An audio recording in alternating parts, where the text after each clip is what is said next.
afternoon, class. Today I will be discussing the second scenario involving the barium swallow. So I chose this scenario because I actually have a very similar situation that happened to me in real life. I had a patient who refused his barium swallow. He said that he would consume it if we could find a different flavor because all that we had was vanilla. He told us how at a different facility they were able to give him an orange flavored swallow instead of the vanilla, and he preferred that. He ended up refusing the intervention entirely and not getting the scan done. We had to find alternatives for a way to find out what was going on with him, which brings me to the discussion that I want to do here. So nurses are legally mandated to report any unsafe and/or illegal practices done by another healthcare provider. This is according to registerednursing.org. As the nurse in charge in this situation, I would be both legally and ethically obligated to report this individual to the facility where I work. If the assistant is licensed, I would also be obligated to report them to the proper licensure board. I would also want to try and intervene if I saw this actively happening. Sometimes we find out information after the fact and we don't have the ability to stop it in the moment, but if we have this opportunity, we definitely should take advantage of it. I would also need to pull this nursing assistant aside and explain why what they did was not okay and teach them about patients' rights to refuse. Providing them with a copy of the Patient Bill of Rights may also be beneficial for them.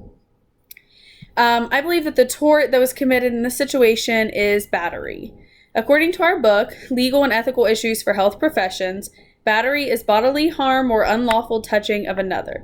In the medical field, treating a patient without consent is considered battery. The nursing assistant definitely violated this patient's right to consent by forcing the patient to drink the barium.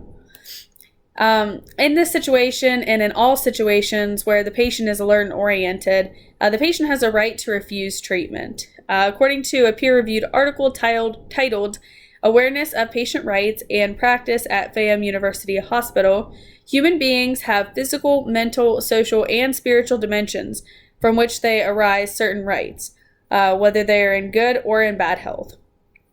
Patients should be given autonomy over their own bodies and should never be forced to do anything. The nurse should have responded by stopping the situation if she saw it happen. If she didn't see it happen, she should have reported the nursing assistant like we discussed earlier. She should still even report even if she had stopped the situation as well. Maybe she should have not delegated giving the barium to the patient to a nursing assistant, considering that barium is a medication. The nurse has a responsibility to advocate for their patients. This includes their autonomy, maybe even if we don't agree with the decision that the patient is making. We have to acknowledge that they are human and they have a right to make decisions about their own health. When a patient refuses treatment of any kind, we should inquire as to why they are refusing it so that maybe we can try and fix it or make it better for them in some way.